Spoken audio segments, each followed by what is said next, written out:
नमस्कार बच्चों। क्या हाल चाल है आप सभी के।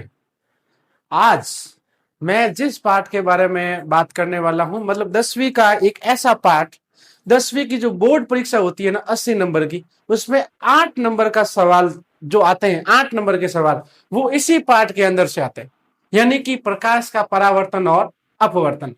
इस पाठ में प्रत्येक वो जानकारी हम लोग जानने वाले हैं कि प्रकाश क्या है।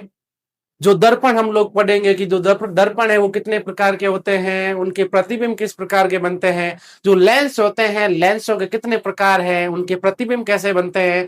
लेकिन ये सब जब जानने से पहले हम लोगों को प्रकाश के बारे में जानकारी पता होनी चाहिए कि आखिर जो प्रकाश होता है वो होता क्या है। और अगर मान लो आप कल्पना कीजिए कि पूरी दुनिया से यदि प्रकाश हट जाए या फिर लाइट हो ही नहीं, तो उसका क्या इफेक्ट पड़ेगा। हम लोगों के मन में क्या विचार आएंगे। क्या जो आज जैसी दुनिया दिख रही है, क्या रियल में वैसी दुनिया दिखेगी क्या? नहीं।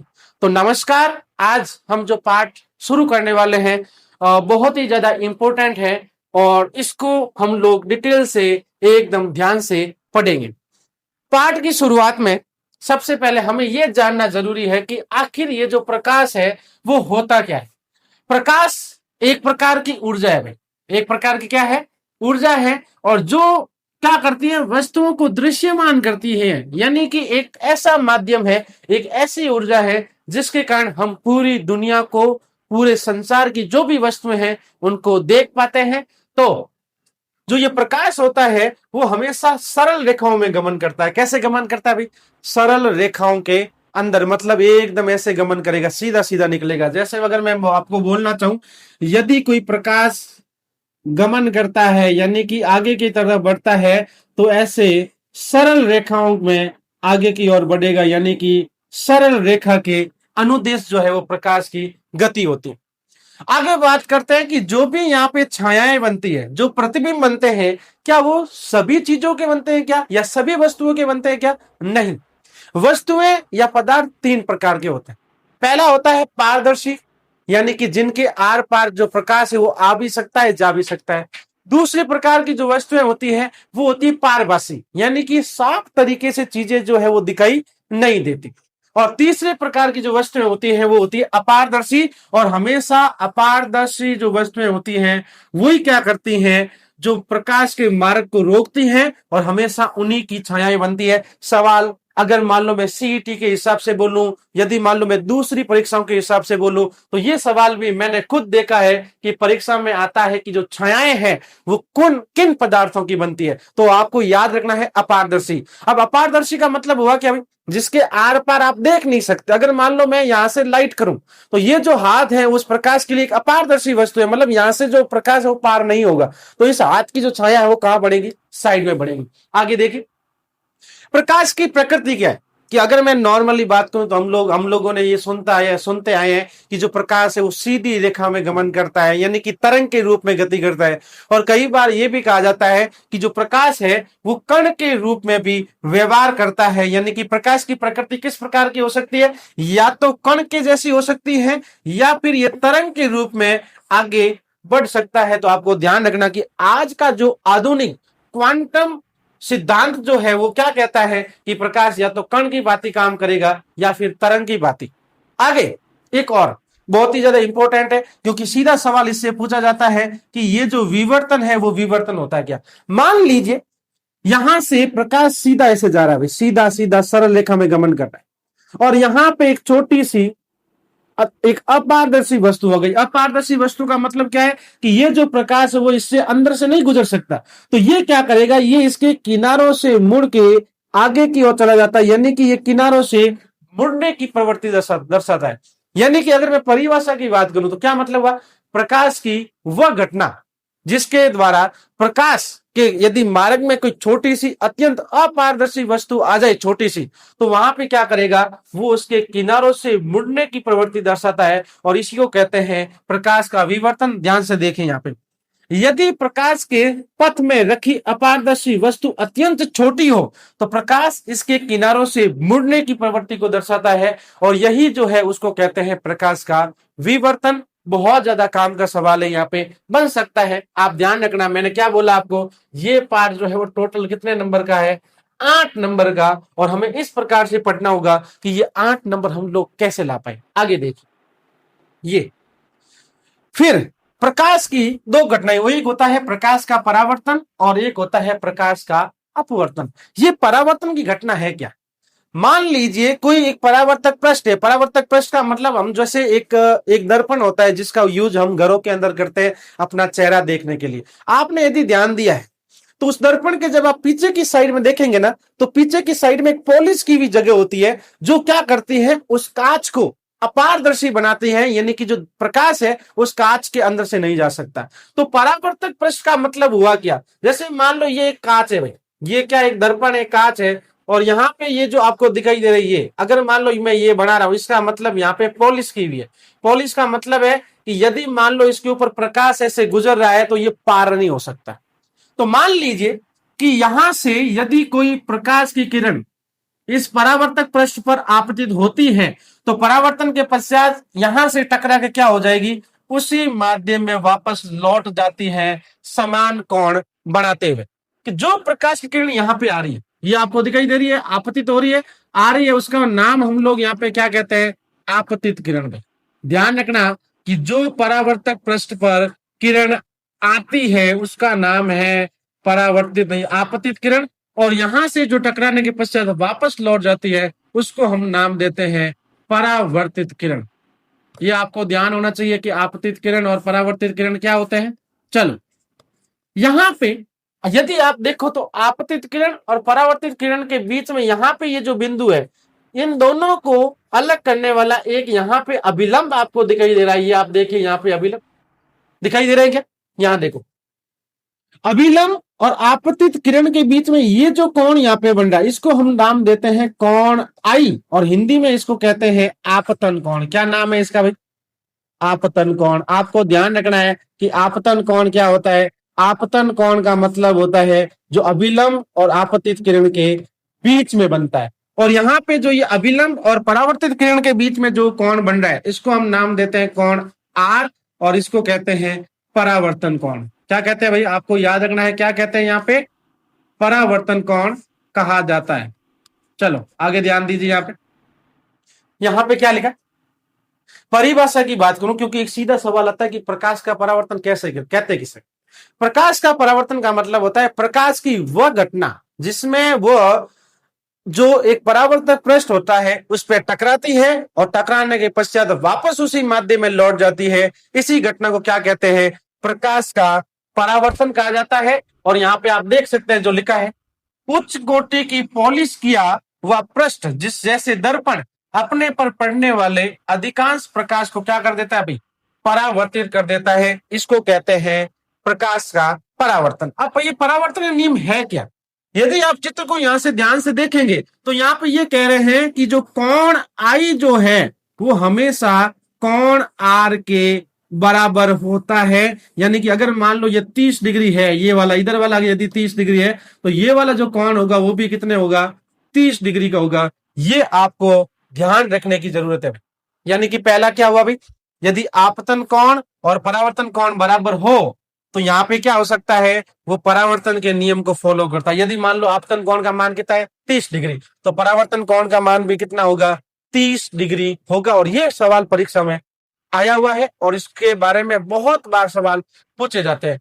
दूसरे नियम क्या है? दूसरे नियम के अनुसार कि जो आपतित किरण है, दर्पण के आपतन बिंदु पर जो अभिलंब है और जो परावर्तित किरण है वो तीनों एक ही तल में होते हैं। जैसा कि आप चित्र में देख सकते हैं, आपतित किरण, परावर्तित किरण और अभिलंब तीनों का जो तल है वो एक है या नहीं है। तो आपको ये परावर्तन के नियम भी याद रखने हैं। एकदम सीधा सवाल यहाँ पे पूछा जाता है। अब बढ़ते हैं इससे आगे की ओर, ध्यान दीजिए।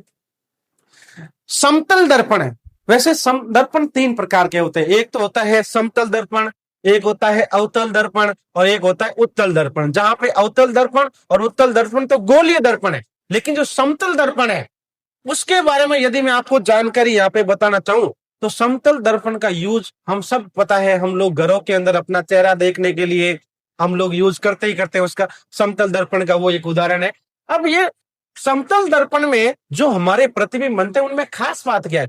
उसमें खास बात क्या है कि समतल दर्पण जो हमेशा प्रतिबिंब बनाता है वो कैसे बनाता है, आभासी और सीधे। मतलब मान लीजिए ये एक दर्पण रखा है, दर्पण के सामने ये एक पी रखा है, तो एकदम सेम टू सेम जो दर्पण प्रतिबिंब बनेगा वो यहां बनेगा, इधर इधर आपके क्या बन जाएगा, वापस पी बन जाएगा, ये एकदम सेम टू सेम यहाँ पे पी बन जाएगा। यानी कि कैसा बनेगा, आभासी बनेगा और कैसा बनेगा, सीधा बनेगा। सीधा बनने का मतलब है कि सिर है ऊपर की तरफ और पैर कहाँ है, नीचे की तरफ, यानी कि उल्टा नहीं बनने वाला।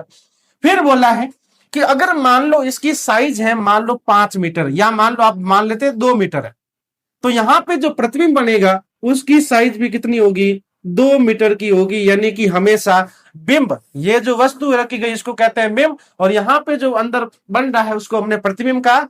तो बिंब की साइज और प्रतिबिंब की साइज हमेशा क्या रहती है, बराबर। यानी कि बिंब अगर मान लो 2 मीटर का है तो प्रतिबिंब भी कितना बनेगा, 2 मीटर का।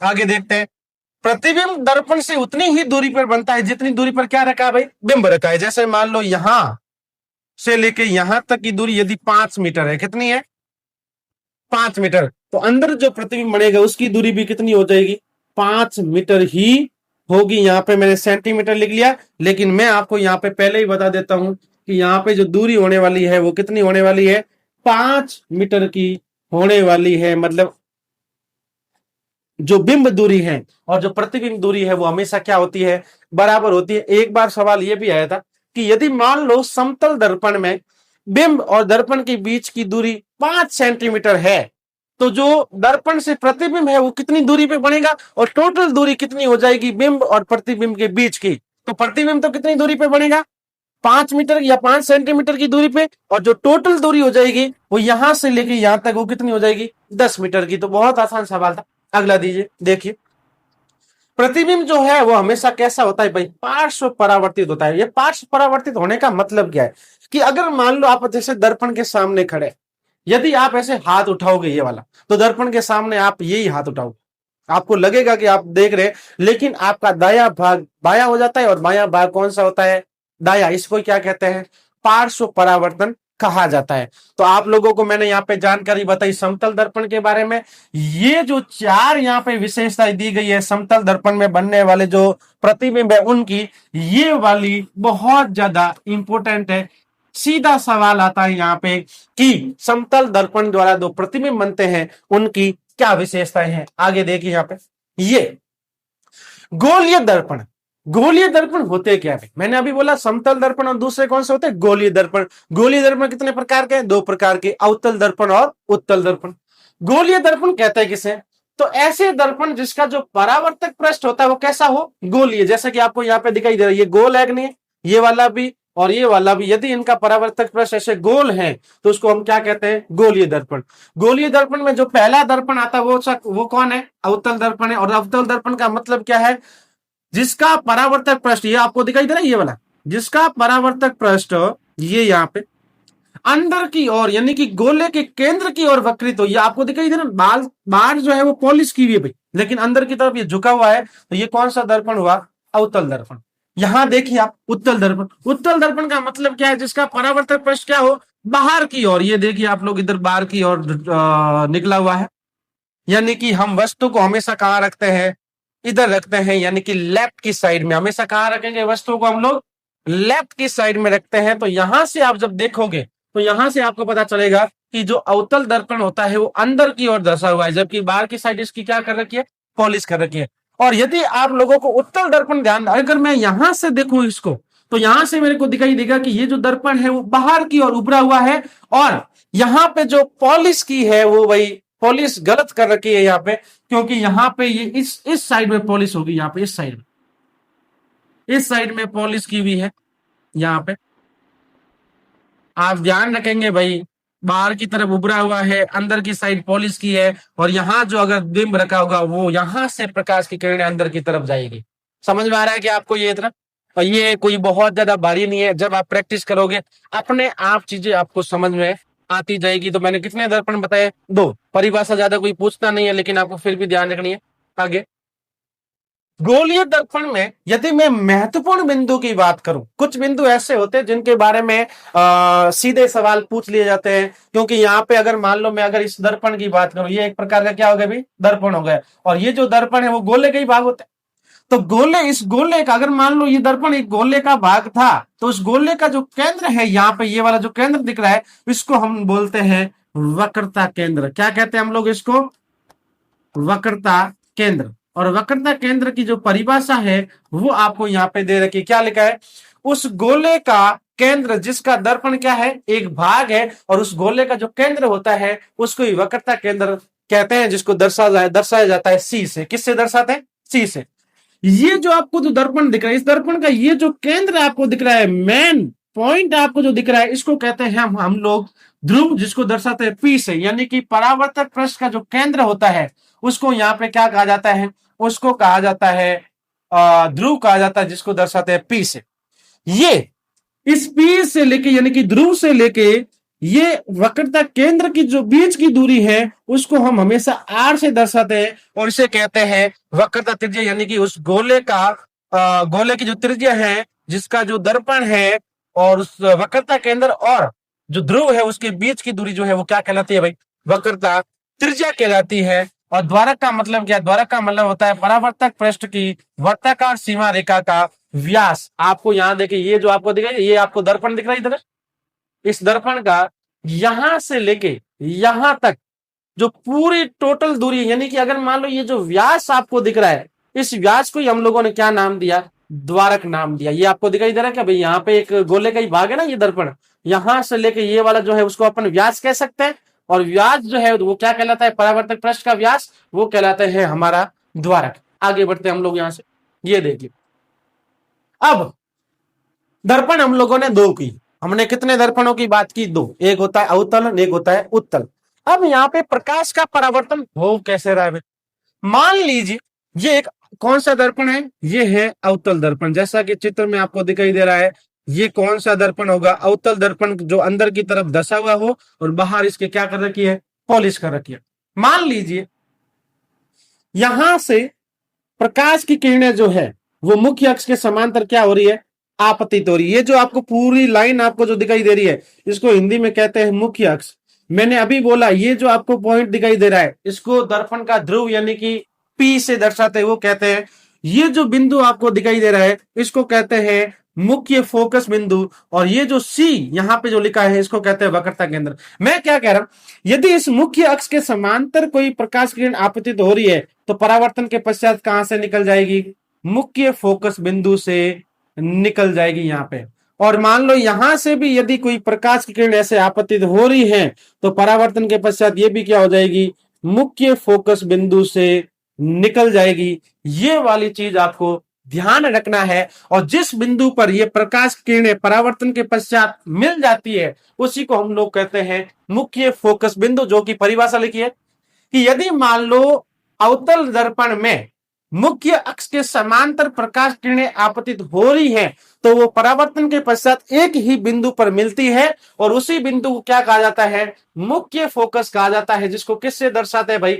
एफ से दर्शाया जाता है, जो कि चित्र में आपको दिखाई दे रहा होगा। अब हम लोग बात करते हैं यहाँ पे उत्तल दर्पण की। चलिए ध्यान रखिए, ये है मान लो मुख्य अक्ष, क्योंकि हम लोग प्रतिबिंबों को, सॉरी, जो बिंब होते हैं उनको कहां रखते हैं? लेफ्ट की साइड में रखते हैं। मान लीजिए यहां पे कोई वस्तु या प्रकाश का जो स्रोत है या कोई वस्तु रखी है, ये मुख्य अक्ष के समांतर यदि कोई प्रकाश किरण आपतित हो रही है, ये आप देख सकते हैं, तो परावर्तन के पश्चात क्या होगा? ये रियल में पीछे की तरफ नहीं जाएगी, लेकिन ऐसा लगेगा कि वो मुख्य फोकस बिंदु से गुजरती हुई प्रतीत होगी। रियल में नहीं गुजरेगी भाई, क्योंकि यहाँ पे क्या है? पॉलिश की हुई है, तो वहां पे परावर्तन होगा, मतलब आगे तो जाएगी नहीं ना वहां पे, तो परावर्तन हो रहा है। आप यहां पे और किरण यदि ले, तो यदि ये मुख्य अक्ष के समांतर आपतित हो रही है तो ये भी क्या होगा? परावर्तन के पश्चात मुख्य फोकस से जाती हुई प्रतीत होती है, यानी कि रियल में जाती नहीं है, ऐसा लगेगा कि ये मुख्य फोकस से जाती हुई महसूस हो रही।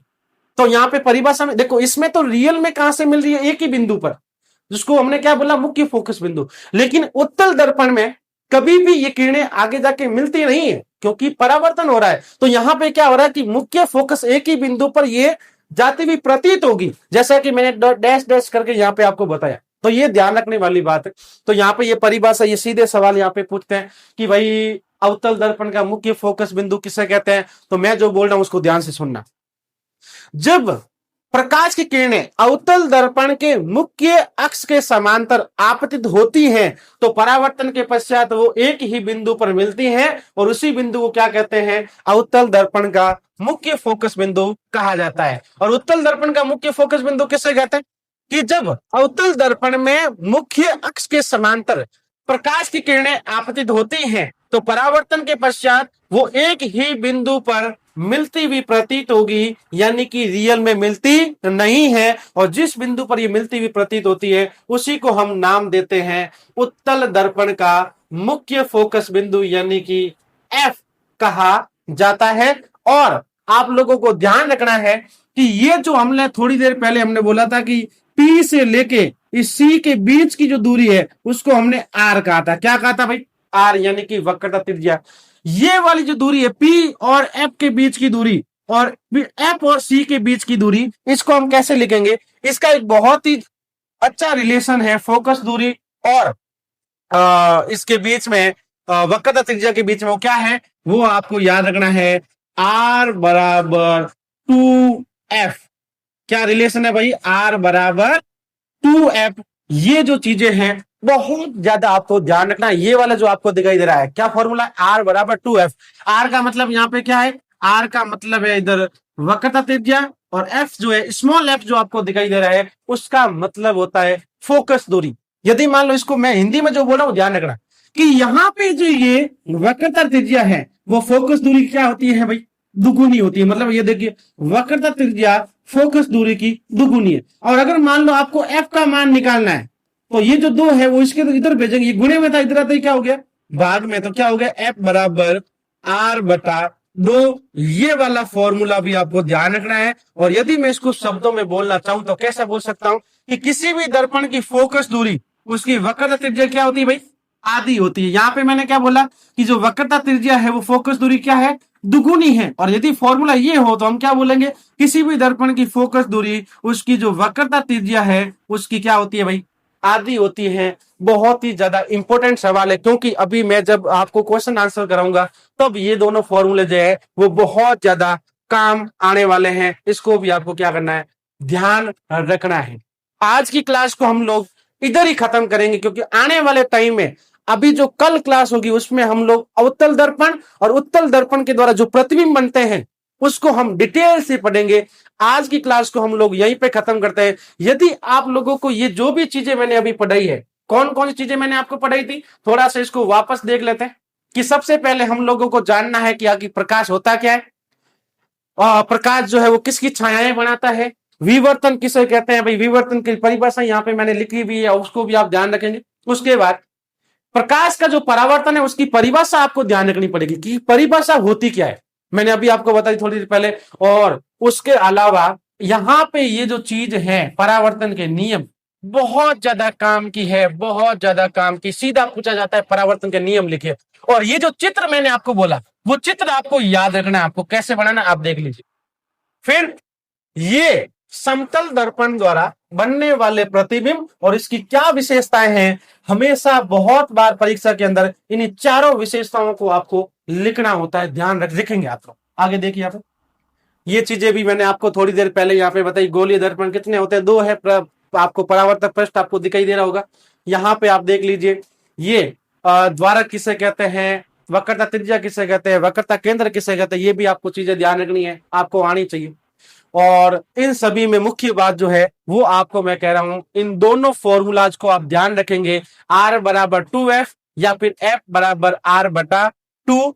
ये खाली जगह में पिछली बार सवाल आया था, इसको मैं कैसे बोलूंगा, इसको बोलूंगा किसी भी दर्पण की वक्रता त्रिज्या उसकी फोकस दूरी क्या होती है, दुगुनी। और यहाँ पे बोलना चाहूं तो दर्पण की जो फोकस दूरी है वो वक्रता त्रिज्या क्या होती है भाई, आधी होती है। दोनों लाइनों को आप ध्यान रख सकते हैं। और इससे आगे जो हम लोग अवतल दर्पण के बारे में और उत्तल दर्पण के द्वारा जो प्रतिबिंब बनते हैं उसको डिटेल से हम लोग अगले वीडियो के अंदर पढ़ेंगे। तब तक आप लोग इस जो मैंने पढ़ाया है उसको आप रिवाइज करेंगे, अच्छी तरीके से पढ़ेंगे और चीजों को ध्यान रखेंगे। Thank you so much.